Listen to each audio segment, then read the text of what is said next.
Having talked about quantum states, we're going to look at the problem of a quantum particle in a one-dimensional box. This is basically a review of the basic quantum physics that you have seen in your Physics 202 class. So we can talk about the particle in a one-dimensional box in quantum mechanics using the formalism of Schrödinger. So what we need to do is to write the Schrödinger equation in order to obtain the quantum states this particle may have. So we start with the Schrödinger equation for a free particle. What I mean by free particle is that it's not subject to any potential barrier. Now the form of the Schrödinger equation is given this way. Hamiltonian operator applied to a wave function psi is equal to its total energy times psi. This H operator, Hamiltonian operator, is given by a kinetic energy term plus a potential energy term. It's given by the kinetic energy operator, which is momentum operator divided by twice the mass of the particle plus the potential energy operator V. And here we have psi is basically the wave function describing our particle. That is describing the particle. We have a wave-particle duality, as you know, in quantum physics. So therefore we have the wave-like characteristic that is shown by this wave function. And this wave function can be a complex number because there is a phase associated with a wave. So if you have a magnitude and a phase, that's generally described by a complex number. So it can have an imaginary part as well. Okay, for a one-dimensional case, we have, let's say, the particle trapped on the x-axis. Therefore, the momentum operator x component, which will be the only momentum operator in the one-dimensional case, is given by h bar over j partial derivative with respect to x. And the potential energy operator is given by the potential energy U, which can be a function of x, y and z, but here it's because one-dimensional, it can only be a function of x. That's the potential energy of the particle, or the particle is subject to. Now here we have j square root of -1. It's the imaginary number I, but we use j in order not to confuse with current I. And h bar is Planck's constant h divided by 2 pi. So if you substitute these two operators into the Schrödinger's equation, so I substitute this momentum operator and the potential energy function into the Schrödinger's equation, what I will obtain is the following. The square of this operator px hat will give me an h bar square term, and then because I have a j square will give me a -1, so there will be a minus sign here. So momentum squared divided by 2m in order to convert to kinetic energy. And because I have a partial derivative, so I will talk about this derivative twice. Second derivative of the wave function with respect to x, the spatial coordinate, plus the potential energy U multiplied by psi will be equal to energy times psi. But the potential energy for the potential energy term here inside the box, I will have 0. Why? Because it is a free particle. So there will be no potential energy term to consider in this case. Therefore, this is going to become minus h bar squared over 2m. And because I have only one coordinate, that's x, there's no y or z, it's one dimensional, the partial derivative turns into an ordinary derivative. The wave function is supposed to be only a function of x. This is equal to energy times psi, so that will be the one-dimensional box Schrodinger equation for the free particle that is trapped inside this one-dimensional box. Now, in order to clarify what I have done with the potential energy term here, let me demonstrate how we envision the potential energy for this problem. The potential energy is infinite at the boundaries, and in between x equals 0 and x equals L, the dimension of the box, so that's the x-axis, I have 0 potential energy. So the potential energy is infinite outside this region and it is 0 inside this region. So how can I write this as a function? Potential energy is going to be 0 if x is between 0 and L and infinite otherwise, so that the particle is free inside this box. Now, if you consider the wave function psi, what the wave function tells us about the physical characteristics of this particle is the absolute value square of the wave function multiplied by dx basically describes the probability of finding the particle in the range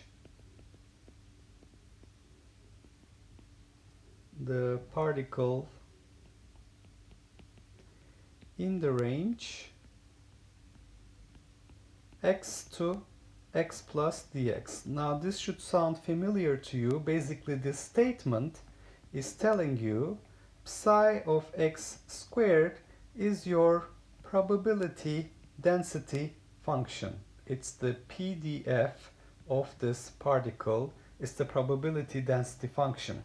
Probability density function multiplied by dx gives you the probability of finding an x value between x and x plus dx. So that was basically what we have used as the definition of the probability density function. So that's important. It's the physical meaning of the magnitude square of the wave function. Okay, now with this, because I have an infinite potential barrier for the particle at the boundaries, we basically expect that the particle can never be found outside these boundaries. Therefore, we're going to say we expect that the probability of finding the particle at x equals 0 and x equals L should be 0. So basically, by setting the wave function to 0, I also set absolute value square to 0 at the boundaries. And why am I doing this? Because I have an infinite potential barrier, the particle must be confined. Since the particle is confined in the box, in the one-dimensional box. Okay, so I have this boundary condition because I have an ordinary differential equation here. In order to solve the differential equation, I need to know the boundary conditions, and basically this is the boundary condition for this problem. So that's the boundary condition. For this to be a physical particle, its wave function must vanish at the boundaries. Okay, so what are the solutions of this equation? The solutions of Schrödinger equation are of the form psi of x is equal to a sine kx. Now I have the boundary condition psi of 0 is 0 and psi of L is a sine kl has to be 0. So I find that kl must be equal to an integer times pi. So k is n pi over L, where L can take values from 1, 2, 3 all the way up to infinity.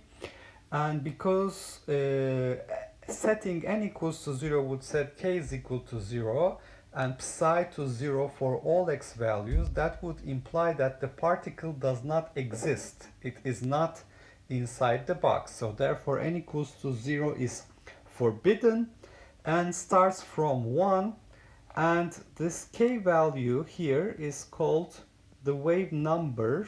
So it's actually describing a standing wave. So this k value is 2 pi over lambda. That's the wave number that you know from our study of wave mechanics. Therefore, since 2 pi over lambda, the wavelength of this wave function, must be equal to n pi over L, we find that L must be equal to n lambda over 2, which is corresponding to standing waves, so that you have the wavelengths, possible wavelengths, equaling to 2L divided by n. If you recall the wave function for a standing wave, you have a sine kx cosine omega t. Here we're looking at a time independent Schrödinger equation. So this is time independent. If you want to include time dependence, you have to multiply your end result with cosine omega t. Okay. Now, what is the momentum of this particle? The momentum of the particle is given by de Broglie relation. The momentum of the particle you can find by multiplying with h bar the wave number, h bar k, which is equal to h divided by 2 pi divided by lambda, p is equal to h over lambda. This is what we know as the Broglie relationship in quantum physics, and it basically tells us the relationship between the particle-like characteristic and the wavelength of the particle. So it has a momentum, it carries a momentum with it, which is given by or related to its wavelength with this relationship h over lambda. Since the particle does not have a potential energy, if you write the total energy of the particle, which is kinetic plus potential energy is 0 because inside the box I have no potential energy. This must be equal to p squared divided by 2m for the total energy, which is h bar square k square divided by 2m. So that is h bar square over 2m n pi over L square. So this gives me the energy levels for the quantum states, n square pi square h bar square over 2mL square. So I have found the energy levels and the corresponding quantum states. Psi of x, psi n of x are given by a sine n pi over L x. So these are the quantum states and the corresponding energy levels. Okay, so let me label this energy levels and quantum corresponding quantum states. Now I can plot these states in order to visualize what is going on in this one-dimensional box. So this is X, this is 0, this is L. So the first solution I find, n equals 1 solution, has the lowest possible energy, pi square h bar square over 2ml squared. Since it's the lowest possible energy state, this is the ground state. And the ground state will have this form, the corresponding wave function psi1 of x is a sine pi x over L, and the corresponding wave function will look like this. It will be 0 at 0 and it will be 0 at L. So if you remember, these, in the terminology of wave mechanics, these endpoints, 0 points, are called nodes. So I have a node here, another node here, and in the middle I have an anti-node. Okay, and node to node distance is lambda over 2. So lambda 1 over 2 is equal to L. The corresponding wavelength is 2L. If you go to the excited states, the first excited state, n equals to 2, for example, would give me an energy of 4 pi squared h bar squared over 2ml squared, and it would have a wavelength lambda 2. Now, since I have this boundary condition, the wave function must vanish at the boundaries. The boundary condition dictated here node, anti-node, node. For the first excited state, n equals 2, node, anti-node, node, anti-node, node. That gives me a full wavelength. So lambda 2 is equal to L. So if I want to plot this one, I would show a full wavelength within the box from 0 to L. So therefore I would be plotting, let's try to do this here. I would be plotting the following, where I have the anti-node. In the previous solution I would have a node. So this is node, anti-node, node, anti-node, node. All right.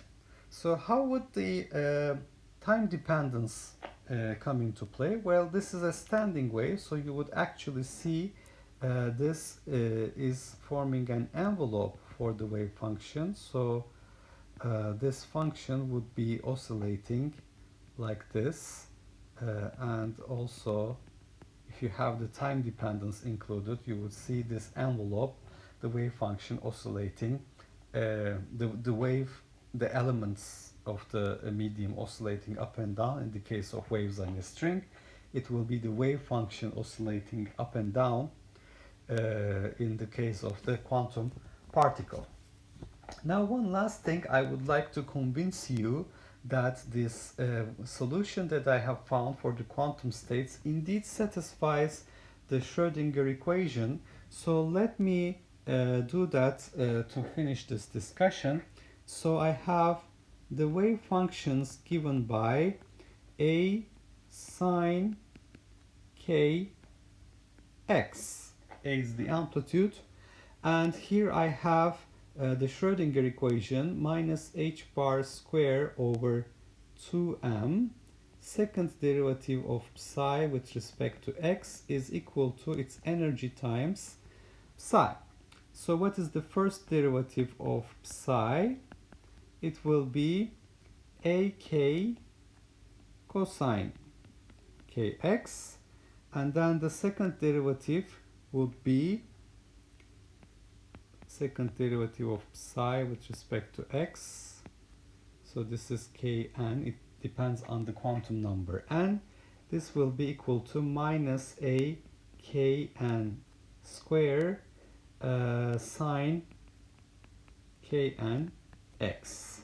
So if I multiply it by minus h bar squared over 2m, here I would obtain h bar squared over 2m kn squared times a sine k sub n x. So I have introduced this subscript n in order to demonstrate that k is a discrete number. So you can see here k takes values n pi over l, where l is the length of the one-dimensional box. So it has to be given by this quantum number n. So the second derivative multiplied by h bar square over m is equal to energy times the wave function a sine k n x. Now I have the same wave function on both sides, a sine k n x, a sine k n x. Basically this tells me the energy that is associated with this particle must be equal to h bar square kn square over 2m, where kn is equal to n pi over l, n equals 1, 2, 3, 4, integer, positive integer, non-zero integer, and h bar is Planck's constant divided by 2 pi. So it will satisfy the Schrodinger equation given that the energy levels are h bar square k square over 2m. Okay, so let's recap what we did. We're considering the problem of a particle that is free inside a one-dimensional box. It is trapped between x equals 0 and L. The potential energy is infinite outside these boundaries. The Schrodinger equation is given by Hamiltonian operator applied to the wave function equals to energy times the wave function. And in general, the Hamiltonian operator will have a kinetic energy term and a potential energy term, and the kinetic energy term is momentum operator squared divided by 2m. The wave function psi is basically describing the wave characteristic of the particle, and for the one-dimensional case I have only x component of the momentum operator, which is given by h bar over j d dx. J is square root of -1, imaginary number. H bar is h divided by 2 pi.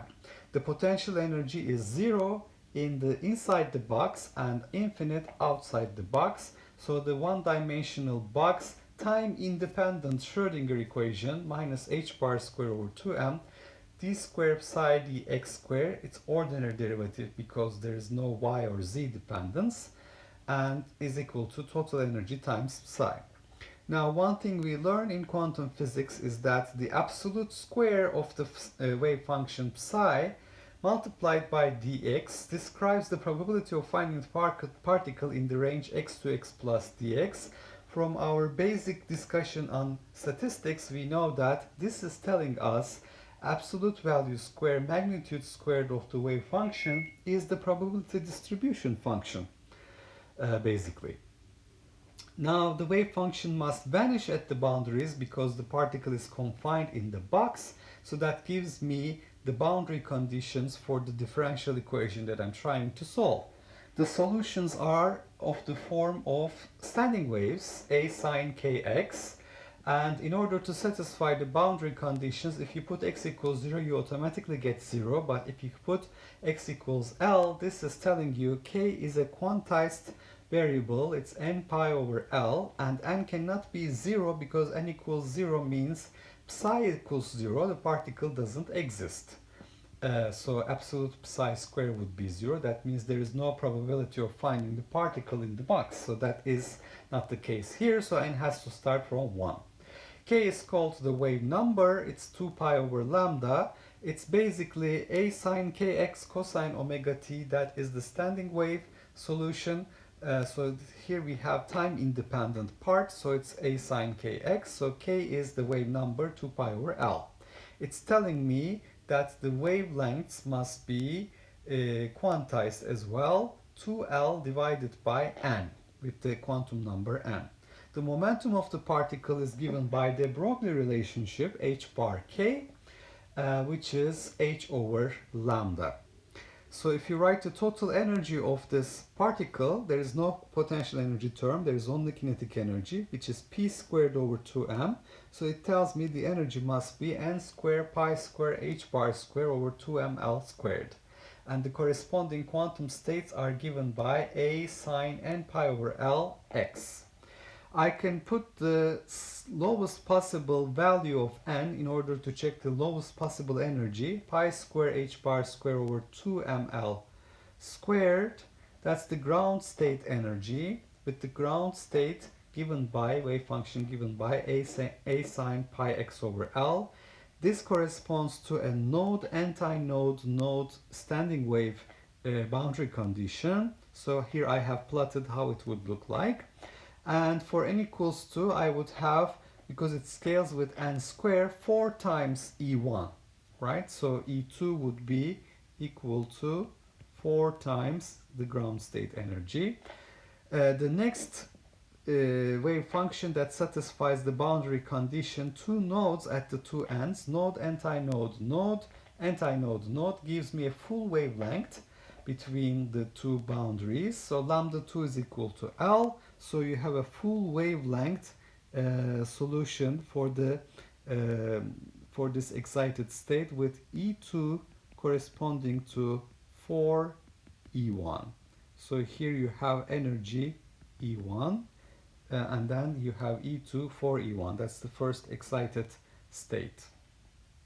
Now, in order to check what I have done here, and if I have calculated the energy of the particle correctly, I plugged in this wave function into the Schrodinger equation, time independent one-dimensional Schrodinger equation, and I found that it will satisfy the equation if and only if the energy of the particle is given by h bar square k square over 2m as